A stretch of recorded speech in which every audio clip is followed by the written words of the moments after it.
ഇത് സമ്മറിൽ first start ആവുന്ന ഫ്രൂട്ടാണ്. പൊട്ടിച്ച് എടുക്കണം, ഒന്ന് കറക്കി ആണ് ഇതിനെ എടുക്കുന്ന ട്രിക്ക്. ഒന്ന് കറക്കിയപ്പോഴത്തേക്ക് സാധനം എൻ്റെ കയ്യിൽ. ഞാനിന്ന് വന്നിരിക്കുന്നത് ഒരു വിദേശ ഫ്രൂട്ടിനെ കുറിച്ച് നിങ്ങൾക്ക് പറഞ്ഞു തരാൻ വേണ്ടിയിട്ടാണ്. നമ്മുടെ നാട്ടിൽ എന്നും കാണാത്ത ഒരു ഫ്രൂട്ടാണ് ഇത്. ഇത് വിദേശ രാജ്യങ്ങളിലാണ് ഞാൻ കണ്ടിട്ടുള്ളത്. ഇതിപ്പോൾ ജോർഡാനിൽ നിന്നാണ് ഞാൻ നിങ്ങൾക്ക് ഈ ഫ്രൂട്ട് പരിചയപ്പെടുത്തി തരുന്നത്. ഇതാണ് ഇസ്ക് ദുനിയ. ഈ ഫ്രൂട്ടിന്റെ പേരാണ് ഇസ്ക് ദുനിയ. അത് നല്ല പച്ച കളറിലാണ് ആദ്യം, പിന്നെ അതൊരു മഞ്ഞ കളറിൽ ആയിട്ടാണ് വരുന്നത്. ശരിക്കും നമ്മുടെ മാങ്ങ പോലെ തന്നെയാണ് കേട്ടോ. മാങ്ങ പഴുക്കുമ്പോൾ മഞ്ഞ കളർ ആവില്ല, അതുപോലെ തന്നെയാണ്. ചെറിയ പുളിയും മധുരവും ഒക്കെ ഉണ്ട്. ഈ ഫ്രൂട്ടിനാണെങ്കിൽ ഒരുപാട് ഗുണങ്ങളുണ്ട്. മിറാക്കിൾ ഫ്രൂട്ട് എന്ന് തന്നെ പറയാം. ഇതിന്റെ ഗുണങ്ങളൊന്നും നമുക്ക് എത്ര പറഞ്ഞാലും മതിയാവത്തില്ല. ഒരുപാട് ഗുണങ്ങളുണ്ട് ഈ ഫ്രൂട്ടിന്. ശരീരത്തിന് ആവശ്യമായ പോഷകങ്ങളെല്ലാം ഈ ഫ്രൂട്ടിലുണ്ട്. അതുപോലെ രോഗങ്ങളിൽ നിന്നൊക്കെ സംരക്ഷിക്കാനും ഉറക്കവും ഓർമ്മശക്തി ഇവയൊക്കെ മെച്ചപ്പെടുത്താൻ ഈ ഫ്രൂട്ട് നല്ലതാണ്. ഇമ്മ്യൂണിറ്റി പവറിനൊക്കെ അടിപൊളിയാണ് ഈ ഫ്രൂട്ട്. അപ്പൊ അങ്ങനെ ഒരുപാട് ഗുണങ്ങളുള്ള ഒരു ഫ്രൂട്ടാണ് ഇത്. അതാണ് ഇതിനെ മിറാക്കിൾ ഫ്രൂട്ട് എന്ന് തന്നെ ഇവിടെ ജോർദാനികൾ വിളിക്കുന്നത്. ഇതിന്റെ പച്ച ആവുമ്പോഴത്തേക്ക് ഇത് അവർ പിക്കിൾ ഉണ്ടാക്കാനായിട്ടുണ്ട്. ഇതിന്റെ പച്ച നിങ്ങൾക്ക് ഞാൻ ഇതിൽ കാണിച്ചു തരുന്നുണ്ട്. ഇതിപ്പോ പഴുത്ത ഇതാണ്. ഇതിനകത്ത് 3-4 സീഡുകളുണ്ട്, കണ്ടോ. ഇത് നമുക്ക് പാവി പൊടിപ്പിക്കാം. അപ്പൊ ഈ സീഡ് കളഞ്ഞിട്ട് നമ്മൾ ഈ മാങ്ങ കഴിക്കുന്ന അതേപോലെ തന്നെ ഇത് കഴിക്കാൻ പറ്റും. ഭയങ്കര ടേസ്റ്റാണ്. നല്ല പഴുത്ത് നല്ല മഞ്ഞ കളർ ആവണം. മഞ്ഞ കളർ ആയി കഴിഞ്ഞ് കഴിഞ്ഞാൽ നല്ല മധുരമായിരിക്കും, അല്ലെങ്കിൽ ചെറിയൊരു പുളി ഉണ്ടാവും. ആ പുളിയോട് കൂടി കഴിക്കുമ്പോഴത്തേക്ക് നമുക്ക് സെയിം മാങ്ങ, നാട്ടിലെ മാങ്ങ, ഇവിടെ ഈ ഒരു ഫ്രൂട്ട്. എനിക്ക് അതാണ് ഫീൽ ചെയ്തത് അത് കഴിച്ചപ്പോഴത്തേക്ക്. നിറയെ കിടക്കണ കണ്ടോ, എന്ത് ഭംഗിയെന്ന് നോക്കിയേ. പച്ച കുലയോടെ നമുക്ക് ഇങ്ങനെ പറിച്ചെടുക്കാൻ പറ്റും. ഇസ്ക് ദുനിയ ഇത് സമ്മറിൽ ഫസ്റ്റ് സ്റ്റാർട്ട് ആവുന്ന ഫ്രൂട്ടാണ് ഇവിടെ. വിന്റർ കഴിഞ്ഞ് ഉടനെ നമുക്ക് ലഭിക്കുന്നതാണ് ഇസ്ക് ദുനിയ. ഇത് കഴിഞ്ഞതിന് ശേഷമാണ് നമുക്ക് പ്ലമ്മും ആപ്പിളും എല്ലാം നമുക്ക് ലഭിക്കുന്നത്. ഇപ്പം ആദ്യം നമുക്കിതാണ് കിട്ടുന്നത്. ഇതെല്ലാം സൂപ്പർ മാർക്കറ്റിലും കിട്ടും. അപ്പോൾ ഇതിൻ്റെ ഫാമിൽ പോയിട്ടാണ് നിങ്ങൾക്കിത് പരിചയപ്പെടുത്തി തരാൻ വേണ്ടിയിട്ടാണ് ഞാൻ അവിടെ നിന്ന് തന്നെ ഒരു വീഡിയോ ചെയ്ത് നിങ്ങളെ കാണിക്കാമെന്ന് വിചാരിച്ചത്.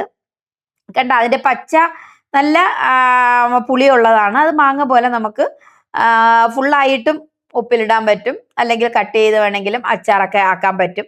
അങ്ങനെ ഈ ഇതിന് 2 ഉപയോഗമുണ്ട്. പിക്കിളിനും നമുക്ക് യൂസ് ചെയ്യാം, ഫ്രൂട്ടായിട്ടും യൂസ് ചെയ്യാം. അങ്ങനെ 2 ഉപയോഗങ്ങളുള്ള ഒരു അത്ഭുത ഫ്രൂട്ടാണ് ഇസ്ക് ദുനിയ. കണ്ടില്ലേ ഇങ്ങനെ കിടക്കണം നോക്കിയേ. നമ്മളെ നാട്ടിലെ ഈ നാട്ടുമാങ്ങ കണ്ണിമാങ്ങയൊക്കെ ഉണ്ടല്ലോ, ആ സെയിം മോഡലിലാണ് ഈ സംഭവം കിടക്കുന്നത്. ആ കണ്ണിമാങ്ങയൊക്കെ കൊലയോടെ ഇങ്ങനെ കിടക്കുന്ന പോലെയാണ് ഇതിന്റെ പച്ച നമുക്ക് കാണാൻ കഴിയുന്നത്. മരങ്ങളുടെ ഗ്യാപ്പ് കണ്ടോ, നമ്മുടെ നാട്ടിലെ മാവ് നടും പോലെയാണ്. കുറച്ച് ഗ്യാപ്പ് ഇട്ടാണ് ഈ മരങ്ങളെല്ലാം നട്ട് പിടിപ്പിക്കുന്നത്. ഇതിന് വെള്ളം കുറച്ച് മതി, കൂടുതൽ വെള്ളത്തിന്റെ ഒന്നും ആവശ്യമില്ല.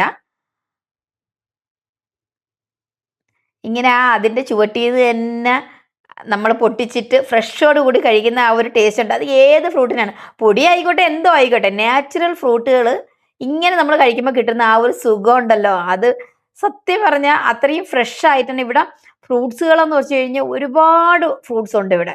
ഇത്തിരി ഫ്രൂട്ട്സുകളുണ്ട് ഇവിടെ. സമ്മർ ഇനിയിപ്പോൾ സ്റ്റാർട്ട് ചെയ്തു. ഓരോ ഫ്രൂട്ട്സുകൾ ഇങ്ങനെ പാകമാകുമ്പോഴത്തേക്കും നിങ്ങൾക്ക് ഞാൻ ഓരോന്നിൻ്റെ വീഡിയോയും ഇതുപോലെ ഞാൻ കാണിച്ചു തരാം. അങ്ങനെ ഞാൻ ഇത് ഉള്ള മരങ്ങളുടെ എല്ലാം കുറേശ്ശെ പഴുത്തതെല്ലാം പറിച്ചു. അവിടെ നിന്ന് തന്നെ കുറേശ്ശെ കഴിച്ചു. അത് കഴിഞ്ഞിട്ട് കുറച്ച് വീട്ടിലോട്ടും കൊണ്ടുപോയി. അങ്ങനെ അതെല്ലാം പറിച്ച് കഴിഞ്ഞിട്ട് പിന്നെ ഇവിടെ കുറേ പച്ചക്കറികളൊക്കെ ഉണ്ട് കേട്ടോ. ഈ ഫ്രൂട്ട്സ് മാത്രമല്ല, ഫ്രൂട്ട്സും കുറച്ചുണ്ട് ഈ ഫാമിൽ. കുറച്ച് ഫ്രൂട്ട്സും അതുപോലെ കുറച്ച് പച്ചക്കറിയൊക്കെ ഉണ്ട്. പച്ചക്കറിയും ഫ്രൂട്ട്സും ഉണ്ട്. ഇതിനെല്ലാം ഒരു വെള്ളം പമ്പ് ചെയ്ത് വെക്കുന്ന ഒരു കുളം കണക്ക് ചെയ്തതാണ് ഈ ടാർപ്പയെല്ലാം വച്ചിട്ട്. ഇതിൽ മീനിനെയൊക്കെ വേണമെങ്കിൽ വളർത്താം. അവർ മീനിനെയൊക്കെ വളർത്തുന്നുണ്ടെന്ന് തോന്നുന്നുണ്ട്. നല്ല വെള്ളമാണ്. അതിൻ്റെ കൂടെ തന്നെ നമുക്ക് കോളിഫ്ലവർ ഉണ്ട്. കോളിഫ്ലവറിൻ്റെ ഒരു ചെറിയ തോട്ടമാണ് അവിടെ ഉള്ളത്. കോളിഫ്ലവർ തൈയാണ് നടുന്നത്. ഈ പ്ലാസ്റ്റിക് ബാഗെല്ലാം കവർ ചെയ്തതിന് ശേഷമാണ് കോളിഫ്ലവറിൻ്റെ തൈ വെക്കുന്നത്. തൈ വെച്ച് ഒരു 35-40 ദിവസം ആവുമ്പോഴത്തേക്ക് കോളിഫ്ലവർ നമുക്ക് പാകമായി കിട്ടും. കണ്ടില്ലേ, ചിലതിലെല്ലാം ഇല നല്ല വലുതായിട്ടുണ്ട്. ചില കോളിഫ്ലവറിലൊക്കെ കോളിഫ്ലവർ നന്നായിട്ട് ഉണ്ട്. ഒരു ചെറിയ ലൈറ്റ് കളർ എന്തോ വ്യത്യാസമുണ്ട്. അതെന്താണെന്ന് അറിയാം, കൂടുതൽ സൺലൈറ്റ് അടിക്കുന്നതാണോ എന്ന് അറിയില്ല. പക്ഷെ ഇത്തിരി ഉണ്ട് കോളിഫ്ലവർ. ഇത് നമുക്ക് കട്ട് ചെയ്ത് എടുക്കാം.